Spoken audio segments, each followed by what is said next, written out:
नमस्कार, आप देख रहे हैं डीडी न्यूज़ पर हमारा विशेष समाचार प्रसारण। मैं हूं आंचल गुलाटी गुंबर और मेरे साथ है मेरी सहयोगी दीपाली।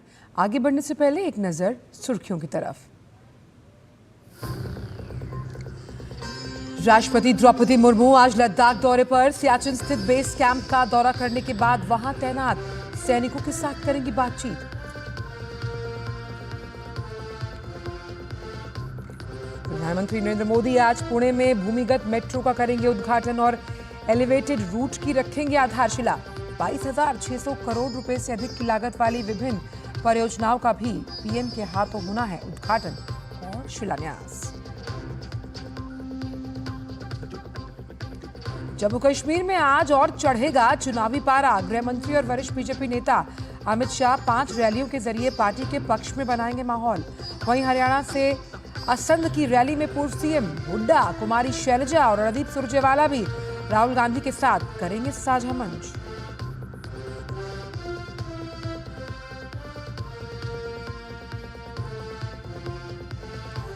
महाराष्ट्र के कई हिस्सों में भारी बारिश ने फिर बढ़ाई मुश्किल। मुंबई, पुणे और रायगढ़ के लिए रेड अलर्ट। मुंबई के सभी स्कूल, कॉलेज बंद। रेल और हवाई यातायात पर भी असर। अमेरिका और फ्रांस ने इजराइल और हिजबुल्लाह के बीच 21 दिनों के संघर्ष विराम समझौते की रखी मांग। वहीं लेबनान में बढ़ते संघर्ष पर संयुक्त राष्ट्र सुरक्षा परिषद की बैठक में जताई गई चिंता।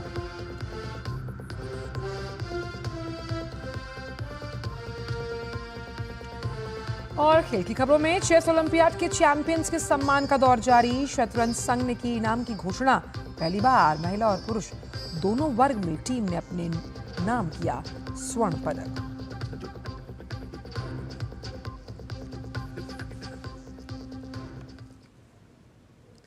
और आइए अब जान लेते हैं सभी खबरों को विस्तार के साथ। राष्ट्रपति द्रौपदी मुर्मू आज लद्दाख में स्थित सियाचिन बेस कैंप का दौरा करेंगी। अपनी यात्रा के दौरान वो वहां तैनात सैनिकों से बातचीत भी करेंगी।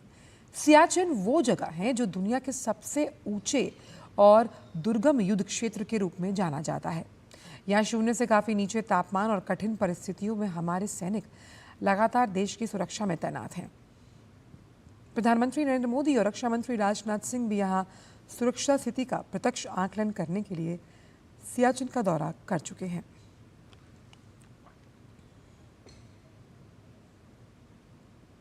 प्रधानमंत्री नरेंद्र मोदी आज पुणे का दौरा करेंगे और इस यात्रा के दौरान वो एक सभा को भी संबोधित करेंगे और एक नए भूमिगत मेट्रो कॉरिडोर का उद्घाटन भी होना है।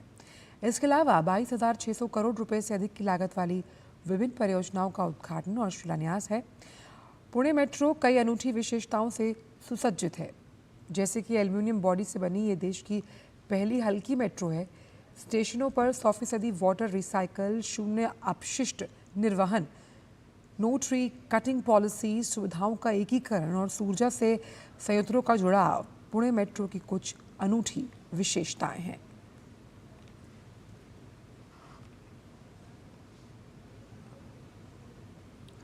इसके अलावा प्रधानमंत्री पुणे को 22,600 करोड़ रुपए से अधिक की लागत वाली विभिन्न परियोजनाओं का उद्घाटन शिलान्यास करने वाले हैं।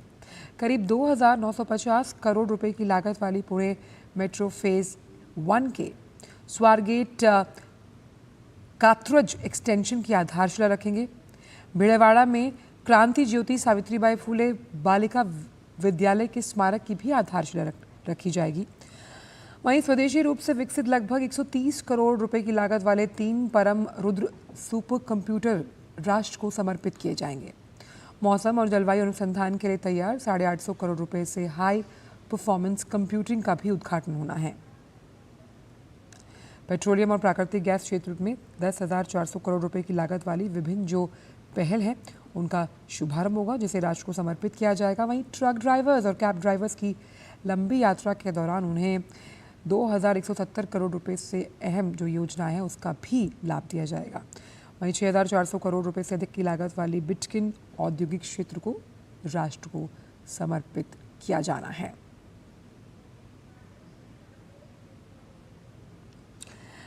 बात अब करते हैं जम्मू कश्मीर विधानसभा की, जहां तीसरे अंतिम चरण के लिए बीजेपी ने स्टार प्रचारकों की पूरी फौज को उतार दिया चुनावी मैदान में। राष्ट्रीय अध्यक्ष जेपी नड्डा, गृह मंत्री अमित शाह, उत्तर प्रदेश के मुख्यमंत्री योगी आदित्यनाथ, केंद्रीय मंत्री शिवराज सिंह चौहान सहित कई दिग्गज नेताओं ने कमान संभाल ली। इस कड़ी में केंद्रीय गृह मंत्री अमित शाह आज जम्मू कश्मीर के दौरे पर रहेंगे, जहां अमित शाह आज 5 रैलियों के जरिए बीजेपी के पक्ष में माहौल बनाएंगे। सबसे पहले वो चिनानी में जनसभा करेंगे और बीजेपी के प्रत्याशी के समर्थन में मतदान करने की अपील करेंगे। अमित शाह उधमपुर पश्चिम के लिए मोदी मैदान में बनी विधानसभा के लिए, मेला मैदान बनी में जसरोटा विधानसभा के लिए और बरवाल मोड़ जसरोटा में गढ़ विधानसभा के लिए झिरी चौक ग्राउंड में रैली को संबोधित करने वाले हैं। जम्मू कश्मीर के तीसरे चरण के तहत 1 अक्टूबर को मतदान होना है।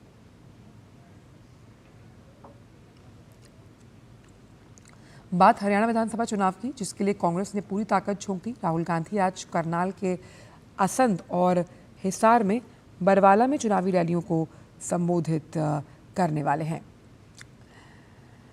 वहीं चुनाव प्रचार से 12 दिनों तक दूर रहने वाली सिरसा की सांसद कुमारी शैलजा भी उनके साथ मंच पर दिखाई देंगी।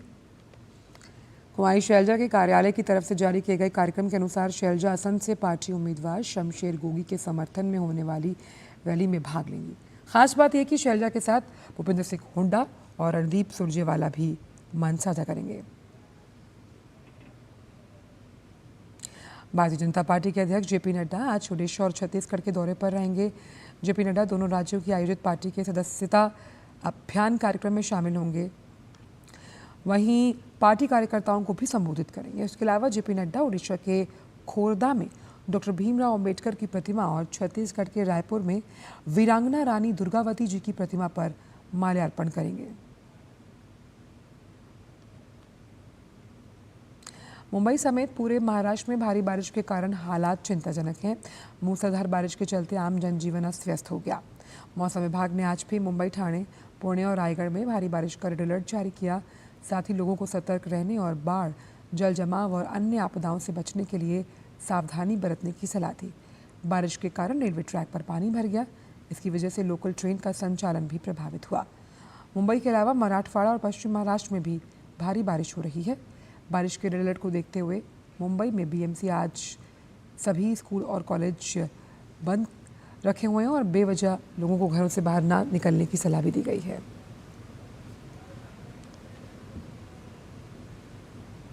केंद्रीय वित्त मंत्री निर्मला सीतारमण ने उज्बेकिस्तान के समरकंद में अपने कतर समकक्षी अली बिन अहमद अल कुआरी से मुलाकात की।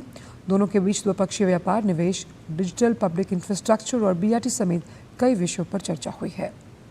ये मुलाकात समरकंद में आयोजित एशियन इंफ्रास्ट्रक्चर इन्वेस्टमेंट बैंक के बोर्ड ऑफ गवर्नर्स की वार्षिक बैठक से पहले हुई। चर्चा के दौरान कतर के वित्त मंत्री दोनों देशों के बीच विशेष और ऐतिहासिक संबंधों का भी जिक्र किया गया। अमेरिका और फ्रांस इजराइल और आतंकवादी समूह हिजबुल्लाह के बीच लेबनान संघर्ष में 21 दिवसीय युद्ध विराम पर सहमति बनाने की कोशिशें कर रहे हैं। संघर्ष के व्यापक युद्ध का रूप लेने की आशंका को देखते हुए फ्रांस के विदेश मंत्री जीन नोएल बेरॉट ने कहा, अमेरिका और फ्रांस बहुत जल्द लेबनान में अस्थायी युद्ध विराम के अपने प्रस्ताव के बारे में विवरण देंगे। आपको बताएं कि बेरॉट इस सप्ताह लेबनान की यात्रा करने वाले थे। वहीं लेबनान में बढ़ते संघर्ष को लेकर संयुक्त राष्ट्र सुरक्षा परिषद की बैठक हुई। फ्रांसीसी विदेश मंत्री ने संयुक्त राष्ट्र सुरक्षा परिषद की बैठक में दोनों पक्षों द्वारा बिना देरी के इसे स्वीकार करने की उम्मीद जताई, जिससे नागरिक आबादी की रक्षा हो सके और कूटनीतिक वार्ता शुरू हो पाए। वहीं लेबनान के स्वास्थ्य मंत्रालय द्वारा जारी आंकड़ों के अनुसार कल लेबनान में हुए हमले में 72 लोग मारे गए और 223 लोग घायल हुए हैं। खबर खेल जगत से। शतरंज ओलंपियाड में स्वर्ण पदक जीतने वाली भारत की पुरुष और महिला टीम को बुधवार को दिल्ली में भारतीय शतरंज संघ ने सम्मानित किया। इस अवसर पर शतरंज संघ ने टीम के हर सदस्य के लिए 25 लाख रुपए, कोच के लिए 15 लाख रुपए, दल के प्रमुख के लिए 10 लाख, सहायक कोच के लिए 7.5 लाख रुपए इनाम की घोषणा की। टीम की जीत में अहम भूमिका निभाने वाले डी गुकेश ने कहा कि भारत अब शतरंज में एक सुपर पावर बन गया है। भारत ने पहली बार शतरंज ओलंपियाड में महिला और पुरुष वर्ग में स्वर्ण पदक जीतने में कामयाबी पाई। चेन्नई में आयोजित हुए पिछले संस्करण में भारत की महिला और पुरुष टीम ने कांस्य पदक जीता था। अब शतरंज प्रेमियों की नज़र नवंबर में सिंगापुर में होने वाली विश्व चैंपियनशिप में है, जिसमें भारत के डीडी गुकेश चीन के दिल लीरेन के साथ इस ताज की चुनौती के लिए अपनी दावेदारी पेश करेंगे। और फिलहाल इस विशेष समाचार प्रसारण में इतना ही। मुझे और दीपाली को दीजिए इजाजत। नमस्कार।